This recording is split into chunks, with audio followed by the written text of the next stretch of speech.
خود کو دریافت کرنا اسی چیز کا نام ہے ڈیڈ۔ اپنی سب سے بڑی صلاحیت کو پہچاننا، اسے نکھارنا، اس سے اس دنیا کو فیضیاب کرنا، اس پہ بحث کرنا بھی مجھے بیوقوفی لگ رہی ہے۔ شاہ جہاں نے میز سے اٹھتے الماس کو مخاطب کیا، تیار ہو جاؤ، ساتھ ہی نکلتے ہیں۔ شاہ جہاں نے روز صبح یونیورسٹی کے لیے نکلنا ہوتا تھا اور آج وہ اسے داخلہ کرانے ساتھ لے جانا چاہتا تھا۔ عام روٹین میں تو ڈرائیور ہی اسے وقت پر کالج پہنچاتا۔ سکندر نے اپنے طور پر آن لائن ہر طرح سے چیک کر کے دیکھ لیا تھا۔ سیماب سوشل میڈیا پر کہیں بھی نہیں تھی۔ اس کا پورا نام سیماب عالم تھا اور پوچھنے پر اس نے بتایا کہ شناختی کارڈ اس کے پاس نہیں تھا۔ بھلا اس کے گھر والے یا پاگل خانے کے انچارج اسے کون شناختی کارڈ تھمائیں گے؟ سعد کو شناختی کارڈ کی غیر موجودگی بری طرح کھٹک رہی تھی۔ ماہر نفسیات سے تو طبی معائنہ وہ کروا چکا تھا، وہ نفسیاتی طور پر بالکل نارمل تھی۔ سکندر نے اس سے سختی سے تلقین کی کہ وہ کسی کو یہ نہ بتائے کہ وہ ایک اجنبی لڑکی کو گھر لایا ہے۔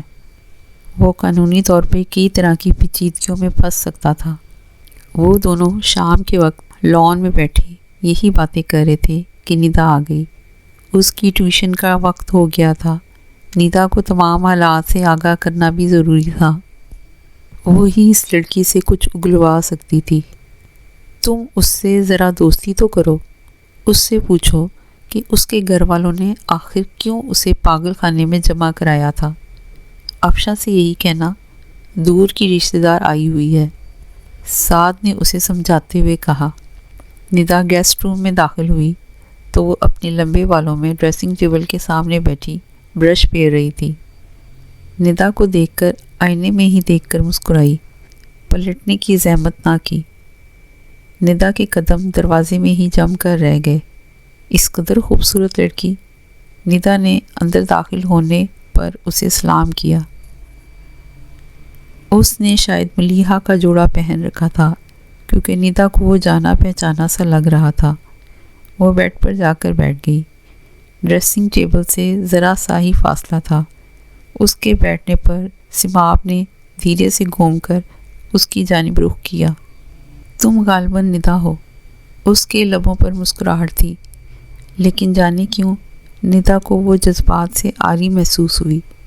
آپ کو کیسے پتہ چلا؟ اس کا حیران ہونا ایک قدرتی رد عمل تھا۔ سعد نے ذکر کیا تھا۔ جانے کیوں سعد کا نام سیماب کے منہ سے سن کر اسے اچھا نہیں لگا۔ جیسے ہی سعد گاڑی سے اتر کر میرے پاس آیا، میری آدھی گھبراہٹ تو وہیں ختم ہو گئی تھی۔ وہ کیوں؟ آپ تو سعد کو نہیں جانتی۔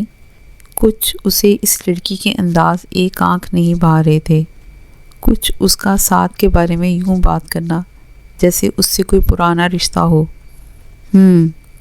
ہوتے ہیں نا کچھ لوگ، فوراً دوسروں کے دلوں میں گھر کر لیتے ہیں، ابھی منہ سے لفظ نکالتے نہیں، ہر انسنی بات پر یقین کرنے کو جی چاہتا ہے۔ عجیب انداز تھا اس کا۔ بات وہ سعد کی کر رہی تھی، نظریں ندا کے چہرے پر گاڑ رکھی تھی، کچھ اسے جتا رہی تھی، کچھ اپنے جذبات کا اظہار کر رہی تھی۔ میرے خیال سے ابھی 24 گھنٹے بھی نہیں ہوئے آپ کو اس سے ملے، اور اتنے قیاس؟ ندا کو دل کی بات دل میں رکھنے کی کچھ خاص عادت نہ تھی۔ کیوں؟ کزن کی تعریف اچھی نہیں لگی؟ وہ دوبارہ آئینے کی جانب مڑ گئی۔ یا ایک خوبصورت لڑکی کے منہ سے اچھی نہیں لگی؟ مجھے سعد کی تعریف سن کر حسد ہوگا کیا؟ میرا اس سے کوئی مقابلہ ہے؟ نہ ہماری جنس ایک ہے۔ وہ ابھی شروع ہوئی تھی کہ سیماب تیزی سے اس کی جانب مڑی۔ ندا بات کرنا بھول گئی۔ تم جیسی لڑکیاں بہت ہیں، اس جیسے مرد نایاب ہیں، برا نہ ماننا، اپنے تجربے کی بنیاد پر کہہ رہی ہوں۔ یہ کہتے ہی ایک لمحے کو وہ جیسے ماضی میں پہنچ گئی۔ آنکھیں کھوئی ہوئی سی تھیں، جیسے پچھلی رات کا منظر نگاہوں کے سامنے آ گیا ہو۔ اس قدر پاک کردار رات کے وقت یوں ایک حسین لڑکی کو دیکھ کر، ایک لمحے کو بھی جس کے قدم نہ ڈگمگائے۔ اس دنیا میں ہیں ایسے لوگ؟ اس نے سوالیہ نظریں ندا کے چہرے پر ڈالیں۔ کیسے لوگ؟ وہ الجھی ہوئی پوچھ رہی تھی، جو موقع ملنے پر بھی فائدہ نہ اٹھائیں۔ ہاں بالکل ہیں، ویسے ہی ہیرو جن کے بارے میں لڑکیاں ناولوں میں پڑھتی ہیں۔ یا فلموں میں دیکھتی ہیں۔ وہ واقعی جاننا چاہتی تھی۔ ناول اور فلم اسکرپٹ تو ہم انسان لکھتے ہیں، دنیا میں موجود چلتے پھرتے کردار تو ہمارا مالک لکھتا ہے۔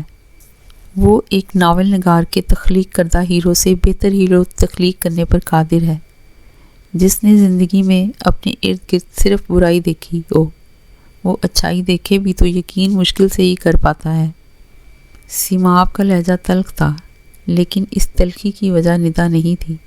ندا کو اس وقت اس سے کچھ پوچھ گچھ کرنا مناسب نہ لگا، وہ اسے زخمی دل کا شکار لگی تھی۔ سعد میں اور بھی بہت سی خوبیاں ہیں، جانے کیوں اس کی گردن اکڑنے لگی، جیسے کوئی اپنی تعریف سن کر گردن اکڑاتا ہے۔ آپ ابھی اسے جانتی نہیں، جیسے جیسے آپ اسے جانتی جائیں گی آپ کو احساس ہوگا کہ سعد درانی دنیا میں ایک ہی ہے، اس جیسا کوئی ہے ہی نہیں۔ ندا جان گئی تھی کہ وہ لڑکی سعد کی شخصیت سے متاثر ہے۔ آئیں میں آپ کو پورا گھر دکھاتی ہوں، فی الحال تو آپ نے یہیں رہنا ہے نا۔ اس نے سیماب کا ہاتھ پکڑ کر اسے اٹھایا اور اپنے ساتھ لے گئی۔ سکندر کی منگنی کا فنکشن اگلے ماہ کی 1 کو رکھا گیا۔ فنکشن بڑے پیمانے پر رکھا گیا تھا کیونکہ ان کے دوست احباب بھی بہت تھے، اور اعلانیہ یہ رشتہ جوڑنا اس لیے بھی ضروری تھا کہ شادی تعلیم مکمل ہونے کے بعد ہی کرنی تھی۔ یہ فیصلہ سکندر کا تھا۔ روپے پیسے کی ان کے ہاں کوئی کمی نہ تھی۔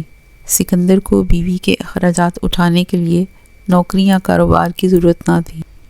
2 کمپنیوں میں اس کی سرمایہ کاری خوب منافع بخش ثابت ہو رہی تھی۔ جائیداد کا کافی حصہ والد نے اس کے نام کر رکھا تھا، لیکن شادی فی الحال تو وہ اس لفظ سے بدک رہا تھا۔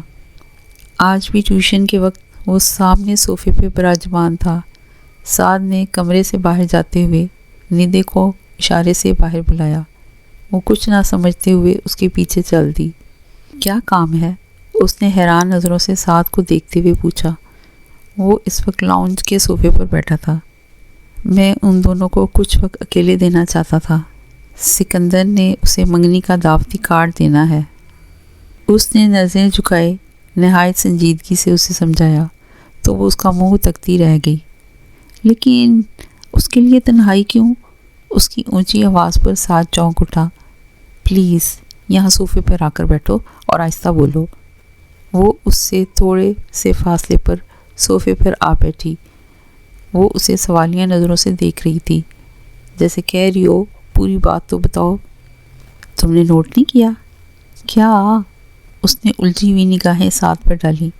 وہ ایک دوسرے سے محبت کرتے ہیں یار، سعد چڑھ کر بولا۔ اور یہ بات تم نے سیغہ راز میں رکھنی ہے؟ لیکن وہ تو عالیہ سے منگنی کر رہے ہیں۔ وہ پہلے سے بھی زیادہ الجھ گئی تھی۔ وہ عالیہ کو یہاں سے چاہتا ہے، سعد نے اپنی کنپٹی پر انگلی رکھ کے سمجھایا۔ محبت دماغ سے بھی ہوتی ہے؟ اس پر ایک نیا نا سمجھ میں آنے والا انکشاف ہو رہا تھا۔ ایک محبت وہ ہوتی ہے جو ہم کرتے ہیں، اس نے ندا کو بغور دیکھتے ہوئے کہا۔ دوسری وہ ہوتی ہے اس پہ اختیار نہیں ہوتا۔ ہم جتنا دور بھاگتے ہیں ہمیں احساس ہوتا ہے کہ ہم ایک دائرے میں بھاگ رہے ہیں، ہر بار اس شخص کے پاس لوٹ آتے ہیں۔ یہ تو ٹریجڈی ہے۔ اس کے چہرے پہ افسردگی کے اثرات نمایاں تھے۔ سیماب کہاں ہے؟ ندا نے بتایا کہ وہ 2 گھنٹے پہلے کمرے میں سونے گئی تھی۔ سعد کی امی اپنی سہیلی کے ہاں سے لوٹ کر آئیں تو انہی کے پاس بیٹھ گئیں۔ ندا نے انہیں کچن سے وہ کچوریاں لا کر دیں جو اس نے دوپہر کو بنائی تھیں، اور شام کو افشاں کے خیال سے یہاں بھی لیتی آئی تھی۔ مجھے تو تم نے نہیں دی، سعد نے نوالا چباتے ہوئے سے گلہ کیا۔ میرے ذہن میں تھا کہ افشاں کو تو چائے کے ساتھ دے دوں گی، آپ کو اور سیماب کو مامی کے لوٹنے پر اکٹھے ہی دوں گی۔ واہ بھئی، کیا ذائقہ ہے تمہارے ہاتھ میں، مامی نے کھلے دل سے تعریف کی۔ کوئی خوش قسمت بندہ ہی تمہیں اپنے گھر لے کر جائے گا۔ اس بات پر سعد کا دل زور سے دھڑکا۔ اس نے ایک گہری نگاہ ندا کے چہرے پر ڈالی۔ سکندر افشاں سے تھوڑے فاصلے پر ندا کی خالی کی ہوئی جگہ پر آ کر بیٹھ گیا۔ صوفے کے سامنے پڑی میز پر کتابیں اور نوٹس بکھرے پڑے تھے۔ افشاں نے ایک نظر اٹھا کر اسے دیکھا اور دوبارہ نوٹس کی جانب متوجہ ہوئی۔ سکندر نے اس کے نوٹس پر قلم سے تیزی سے لکھتے ہاتھ پر ہاتھ رکھا۔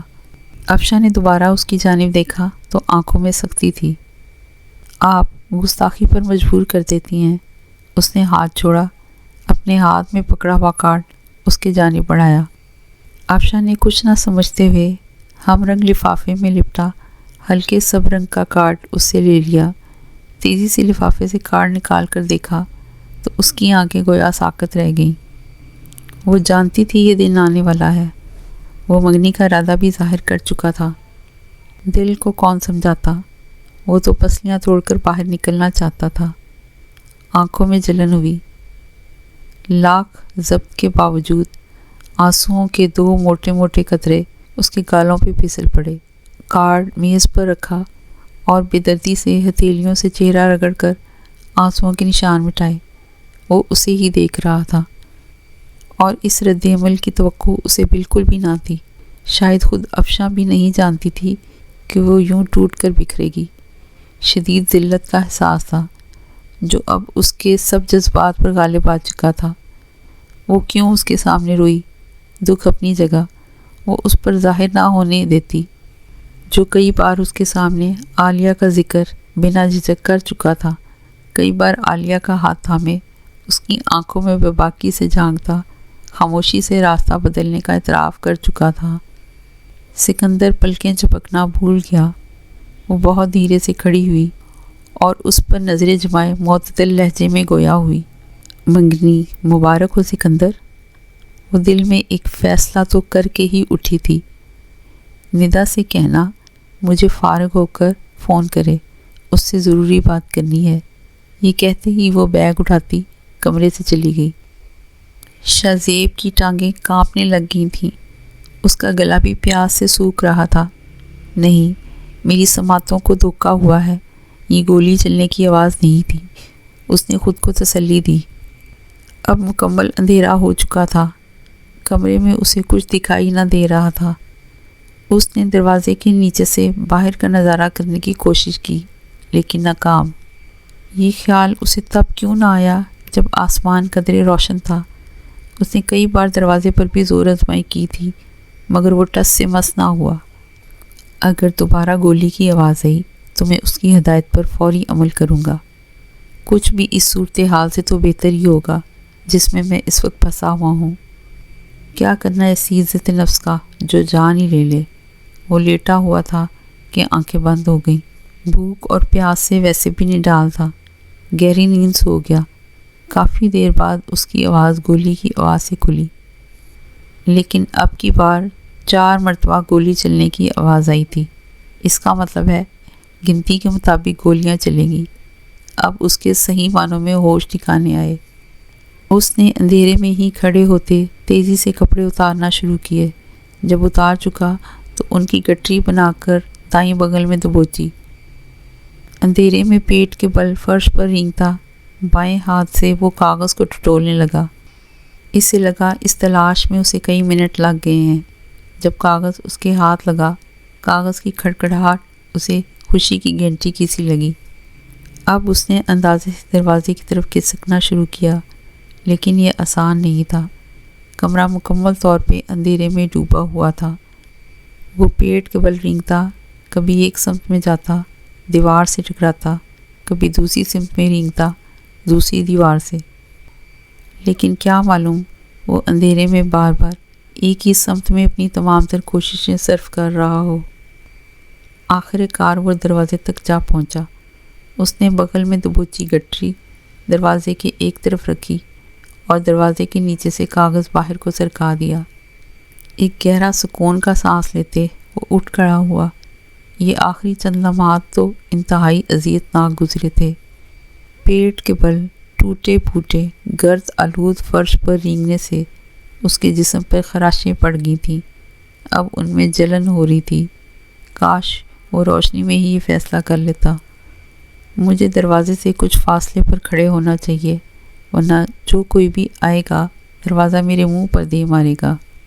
اب اس کا دماغ کام کرنے لگ گیا تھا۔ وہ گن کر 4 قدم پیچھے کو ہٹا۔ چند ہی لمحوں بعد باہر سے دروازے کا لاک کھلنے کی آواز آئی۔ اسے ایسی خوشی شاید ہی کبھی کوئی آہٹ سن کر ہوئی ہو جیسی آج ہو رہی تھی۔ دروازہ مکمل طور پر کھل گیا تھا، باہر ہلکی ہلکی چاندنی تھی۔ اس نے ارد گرد نظر دوڑائی۔ اسٹور روم سے باہر ایک چھوٹا سا برآمدہ تھا جہاں وہ اس وقت کھڑا تھا۔ آس پاس اسی قطار میں 4 مزید کمرے تھے کیونکہ اسے کل 5 ہی دروازے نظر آئے تھے۔ سامنے کھلا میدان تھا اور دائیں جانب ایک عمارت۔ اندھیرے میں جتنا وہ سمجھ سکا اس سے اس نے یہی اندازہ لگایا کہ کوئی فارم ہاؤس ہے۔ وہ آدمی جو کوئی بھی تھا سیاہ شلوار قمیض میں ملبوس تھا۔ چاندنی میں اس کا چہرہ صاف دکھائی نہ دیتا تھا۔ شاہ زیب کو اس وقت اپنی برہنگی کا احساس تک نہ تھا۔ وہ آدمی اس پر ایک نظر ڈالتے ہی سامنے کی طرف چلنے لگا۔ سنو، شاہ زیب نے آواز کسی۔ وہ گجرانوالے سے واپس آئے تو عالمگیر کے دونوں سیکیورٹی گارڈز اسے لینے ایئرپورٹ پر پہنچے ہوئے تھے۔ انٹیریئر منسٹری سے قانونی طور پر اجازت لینے کے بعد عالمگیر اب بلٹ پروف گاڑی استعمال کرتا تھا۔ ثبوت کے طور پر پولیس کیس سامنے تھا کہ اس پر جان لینے کی غرض سے حملہ کیا گیا ہے اور ابھی تک مجرم ہاتھ بھی نہیں آیا۔ انہیں لیے گارڈز اب بلٹ پروف گاڑی میں رواں دواں تھے۔ عالمگیر نے ایک ہوٹل کے باہر گاڑی رکوائی۔ اندھیرا پھیل رہا تھا۔ وہ سمجھی تھی شام تک گھر پہنچ جائے گی، لیکن اب گھر اطلاع دینی پڑی کہ کھانا کھا کر ہی آئے گی۔ آپ کا دل نہیں کیا کہ گھر جا کر کھانا کھائیں؟ اس نے کرسی پر بیٹھتے ہوئے کہا۔ اس طرح میں بھی گھر جا کر ہی کھا لیتی۔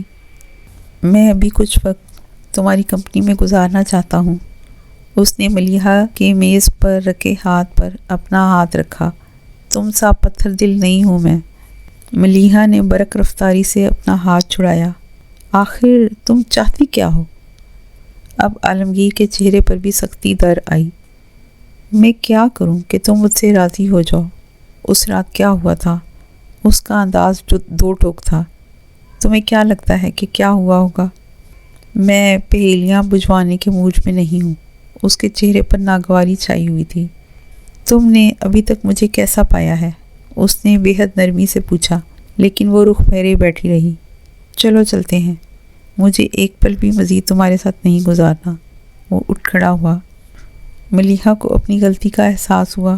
وہ اس قدر تھکا ہوا تھا، دن کو بھی ایک سینڈوچ ہی کھایا تھا اور ابھی کھانا کھانے بیٹھا تو پلیز عالمگیر، سوری، آرام سے کھانا کھا کر چلتے ہیں۔ اس نے اپنی کرسی سے اٹھے بغیر اس سے التجا کی۔ وہ یوں اٹھ کر جانا تو نہیں چاہتی تھی۔ نہیں، میں اب تمہیں انصاف دلوا کر رہوں گا۔ اس نے ملیحہ کے ہاتھ تھامے اسے کرسی سے اٹھایا۔ کہاں لے جا رہے ہو تم مجھے؟ جب وہ اسی طرح ہاتھ تھامے اسے ہوٹل کی لابی میں لایا تو وہ پوچھے بنا نہ رہ پائی۔ تھانے میں ابھی تمہارے ساتھ جا کر تمہارے سامنے اعتراف جرم کروں گا۔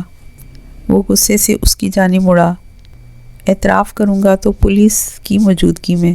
حقیقت جو تم جاننا چاہتی ہو وہیں جا کر جان پاؤ گی۔ گارڈز ان سے ذرا فاصلے پر کھڑے تھے، لیکن ان کی نظریں چاروں طرف تھیں۔ تم اپنے آباء و اجداد کی محنت مٹی میں ملا دینا چاہتے ہو؟ اپنی ماں بہن کا خیال نہیں؟ وہ ضد چھوڑ کر بولی۔ مجھے کچھ نہیں جاننا، گھر ڈراپ کرو مجھے۔ نہیں ملیحہ، وہ اس کی جانب رخ کرتا دھیمی سی آواز میں بولا، میں سزا بھگتنے کو تیار ہوں۔ میں تمہیں سزا نہیں دینا چاہتی عالمگیر، معاف میں خود کو نہیں کر پا رہی۔ اس کی آواز آنسوؤں سے رند گئی۔ میں جب تم سے پہلی بار ملی تھی میں جانتی تھی تمہارے ہاتھوں میرے بھائی کی موت ہوئی ہے، پھر آخر کیوں کر مجھے تم سے محبت ہو گئی۔ اس کی نم آنکھیں اپنی طرف اٹھی دیکھیں تو عالمگیر کا دل پسیج گیا۔ آؤ کھانا کھا لیں، پھر تمہیں گھر ڈراپ کر دیں گے۔ وہ اپنے ساتھ لیے ہوٹل لابی سے واپس مین ہال کی جانب چل دیا۔ جب ویٹر کھانا سرو کر کے چلا گیا تو ملیحہ نے اسے مخاطب کیا، اب مجھے سمجھ آئی بزنس کی دنیا میں اتنی ترقی کیسے کی تم نے۔ ایک نرم سی مسکراہٹ لیے وہ میز کی اس پار سے عالمگیر کو دیکھ رہی تھی۔ بلا کے ضدی ہو ہر جرم کہیں کے، جب تک اپنی منوا نہیں لیتے ہر حربہ آزماتے ہو۔ خواہ میری سالگرہ اپنے گھر منانا ہو، مجھے دوبارہ ہار دینا ہو یا اپنے ساتھ کھانا کھلانا ہو۔ ابھی تو بہت سے ارمان ہیں دل میں۔ اس نے معنی خیز نظروں سے اس کے چہرے کی ایک ایک نقش پر نظر دوڑائی۔ سب پورے کروں گا لیکن وقت آنے پر، یہ کہہ کر وہ کھانے کی طرف متوجہ ہوا۔ کتنی لڑکیوں کے دل چرائے ہیں اب تک۔ وہ اب کافی ہلکا پھلکا محسوس کر رہی تھی، خوب دل کھول کر اندر کی بڑاس جو نکال لی تھی۔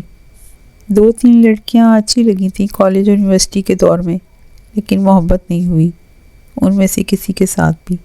چند ماہ سے زیادہ افیئر نہیں چل پایا۔ وہ سادگی سے اسے بتایا گیا۔ وہ کیوں؟ کوئی وجہ سمجھ آئی؟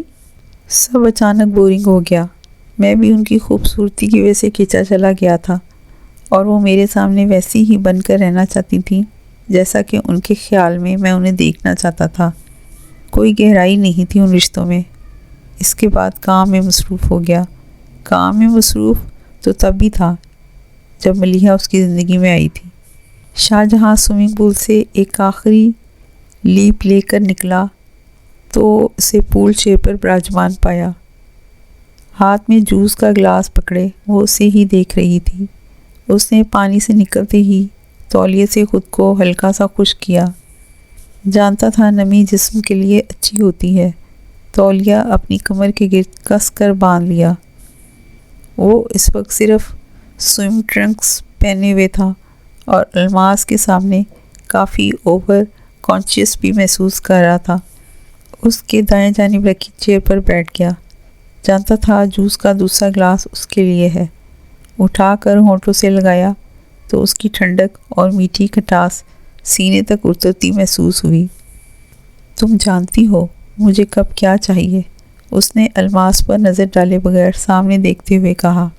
جانتے ہو ملاحہ والے معاملے سے میں نے کیا سیکھا؟ اس نے نگاہوں کا رخ شاہ جہاں کی جانب کیا۔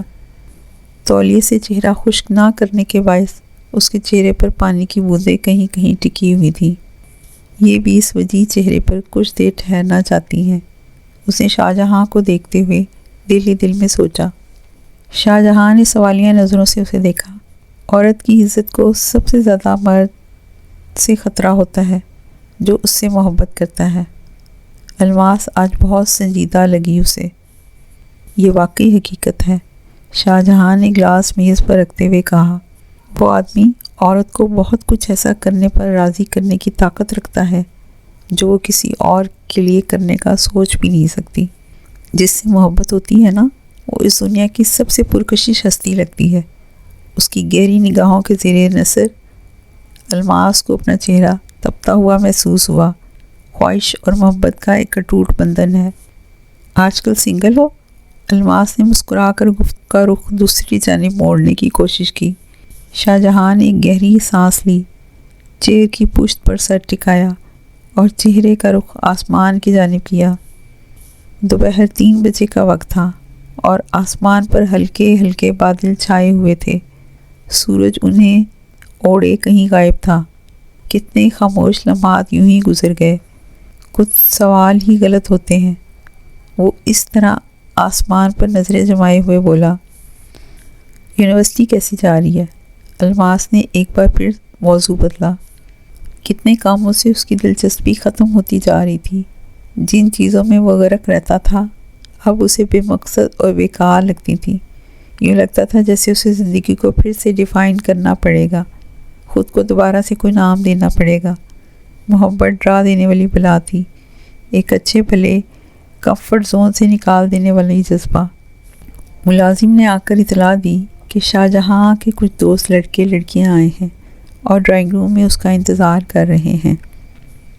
اس نے الماس سے کہا کہ وہ تیار ہو کر آتا ہے، وہ یہیں رہے، دونوں ساتھ جائیں گے۔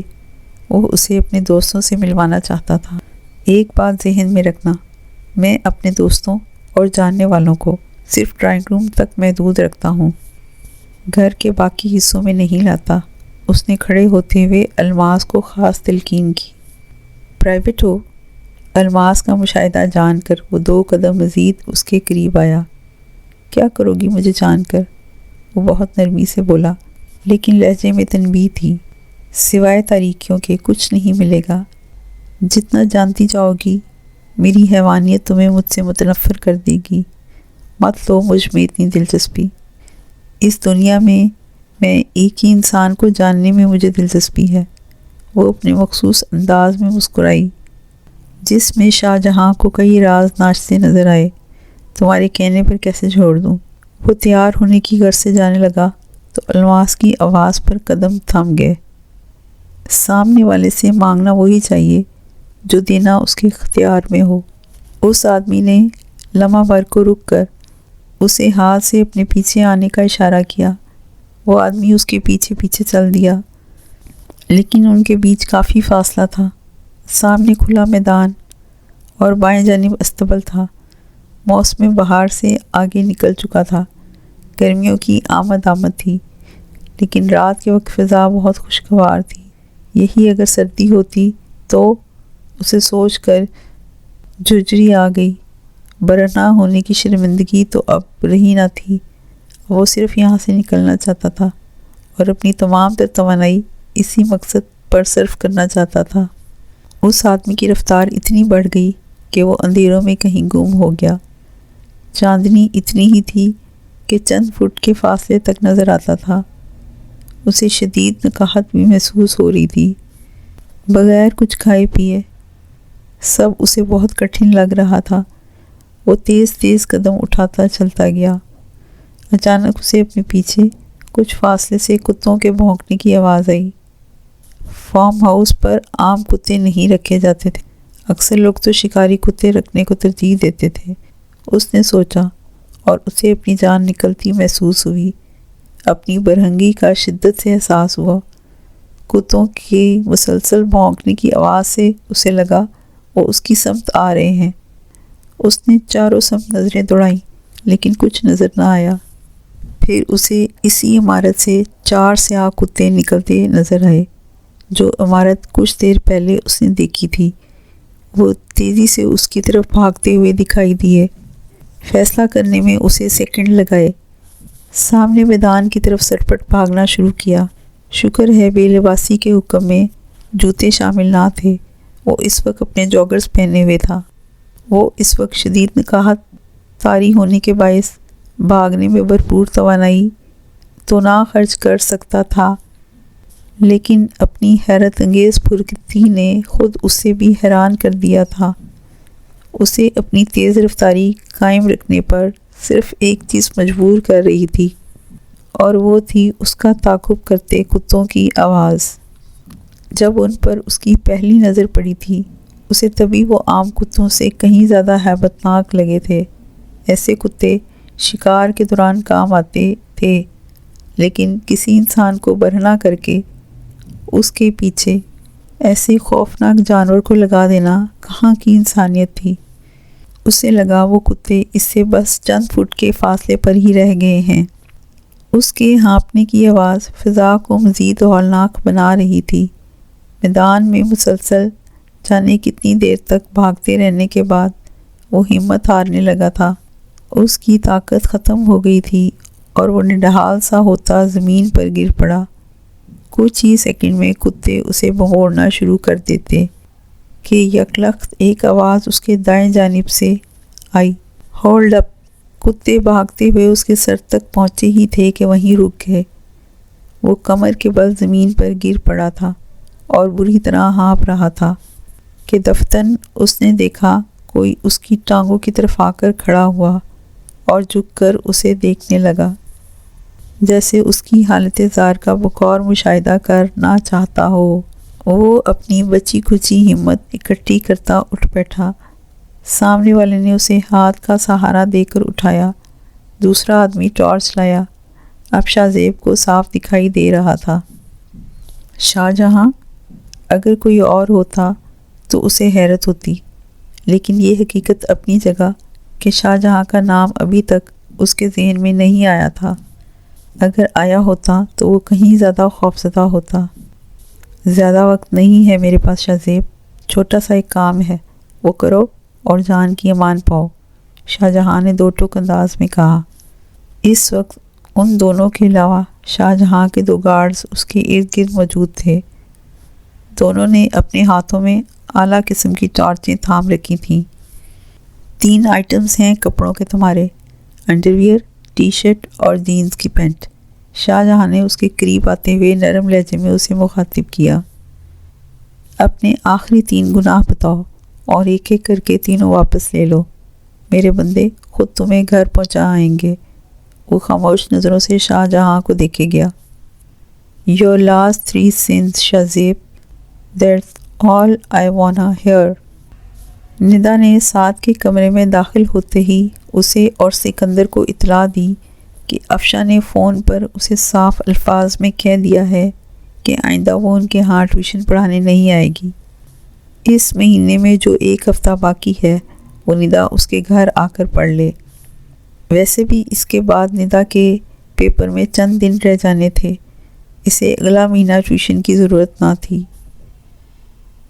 افشا نے پورا ماہ محنت کر کے بہت اچھے سے اسے تیاری کروا دی تھی۔ یہ سب بتاتے اس نے ایک ملامتی نظر سکندر پر ڈالی اور کمرے سے باہر نکل گئی۔ سکندر اپنے بازو گھٹنوں پر ٹکائے سر جھکائے افسردہ سا بیٹھا تھا۔ اگر مجھے ذرا سا بھی اندازہ ہوتا کہ اسے اتنی تکلیف پہنچے گی تو میں اس کے گلے میں کچھ اٹکا، وہ رک گیا تو کیا کرتے سکندر؟ سعد نے ایک سنجیدہ نگاہ اس کے چہرے پر ڈالی۔ عالیہ سے منگنی کا فیصلہ نہ کرتے یا اسے انوائٹ نہ کرتے؟ میں اس کے سامنے کبھی نہ آتا، اس سے اس زندگی میں کبھی نہ ٹکراتا۔ اس کی آنکھوں میں نمی اتر آئی۔ کیا ملا اس محبت سے ہمیں سوائے دکھ اور بدنامی کے خوف؟ تم جانتے ہو بدنامی میری نہیں اس کی ہوگی۔ اس نے آنکھیں اٹھا کر سعد کو دیکھا۔ سعد اس کی گیلی آنکھیں دیکھ کر چٹک گیا۔ لیکن تم تو کہتے تھے تمہیں عالیہ اپنے لیے بہترین ساتھی لگتی ہے۔ انسان خود کو اسی طرح دھوکہ دیتا ہے کہ کوئی دوسرا اسے باوجود کوشش کے سچ دکھا ہی نہ پائے۔ اس نے ایک گہری سانس لی۔ جب میں نے اس کی آنکھوں میں آنسو دیکھے، جانتے ہو میں نے کیا محسوس کیا؟ سعد کی آنکھیں سوالیہ نشان بنی ہوئی تھیں۔ مجھے لگا میں زندگی میں کبھی اتنا دکھی نہیں ہوا۔ میں ان آنسوؤں کی کوئی بھی قیمت ادا کرنے کو تیار تھا۔ وہ روتی نہ، مجھے کہہ دیتی اسے چھوڑ دو۔ اس کی بائیں آنکھ سے ایک آنسو ٹوٹ کر گرا اور شرٹ کے کالر میں جذب ہو گیا۔ سعد نے اس کا کندھا تھپ تھپایا۔ جو بھی فیصلہ کرنا سوچ سمجھ کر کرنا۔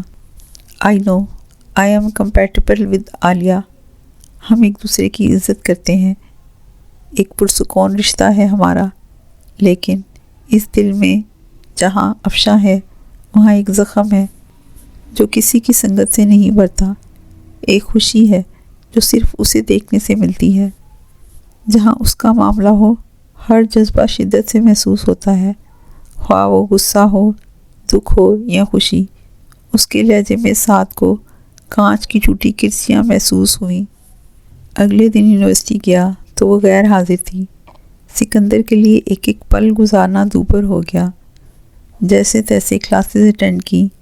گھر روانہ ہونے سے پہلے ندا کو فون کر کے التجائیہ گزارش کی کہ وہ افشا سے فون کر کے پوچھے وہ آج یونیورسٹی کیوں نہیں آئی۔ افشا کا نمبر صرف ندا کے پاس تھا۔ شروع دن سے اسے سختی سے تلقین کر رکھی تھی کہ اس کا نمبر وہ کسی اور کو نہ دے۔ کسی اور سے مراد غالباً سکندر ہی تھا۔ یونیورسٹی سے وہ سیدھا سعد کے ہاں پہنچا۔ ندا ملی تو اسے بتایا افشا طبیعت ناساز ہونے کے باعث آج یونیورسٹی نہ جا پائی۔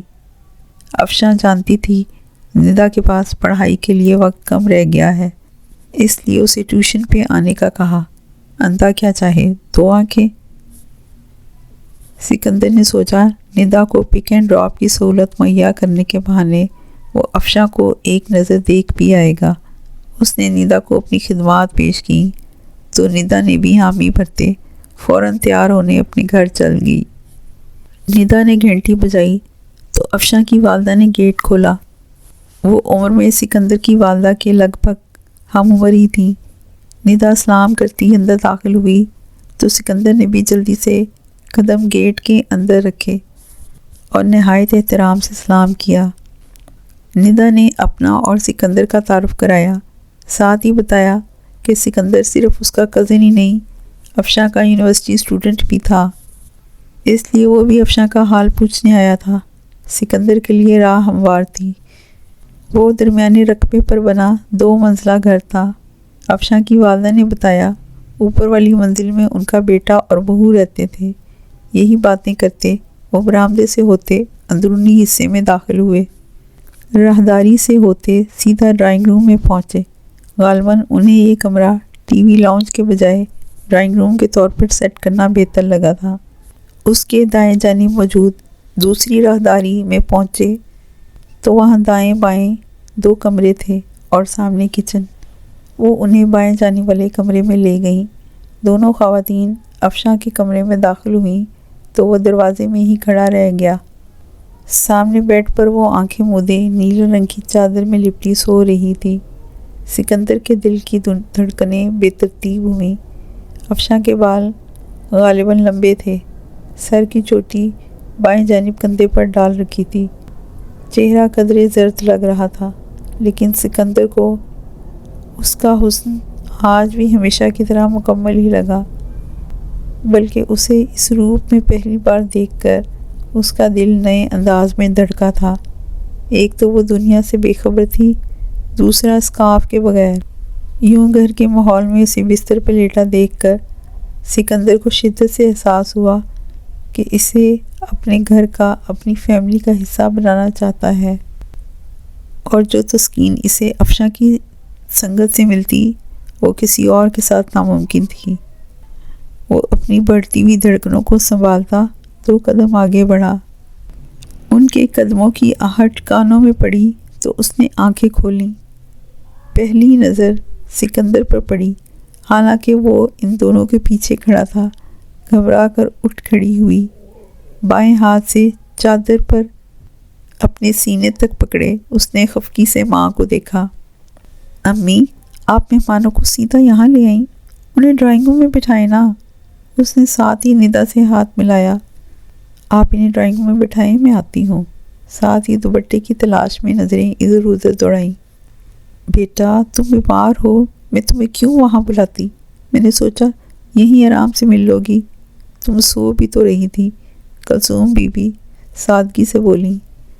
دونوں تمہارے شاگرد ہیں نا، روز انہی کے ہاں جاتی ہو پڑھانے، بس آپ انہیں ڈرائنگ روم میں لے جائیں۔ اس نے نرمی سے ماں کو سمجھایا، یہاں مناسب نہیں، آپ لوگ چلیں، میں آتی ہوں۔ اس نے سکندر کی طرف دیکھے بغیر اجتناب برتا۔ ندا اور سکندر کو ڈرائنگ روم میں بٹھا کر افشاں کی امی نے کچن کا رخ کیا۔ ان کے لیے چائے کا بندوبست کریں۔ سکندر ندا کو کھویا کھویا سا لگا۔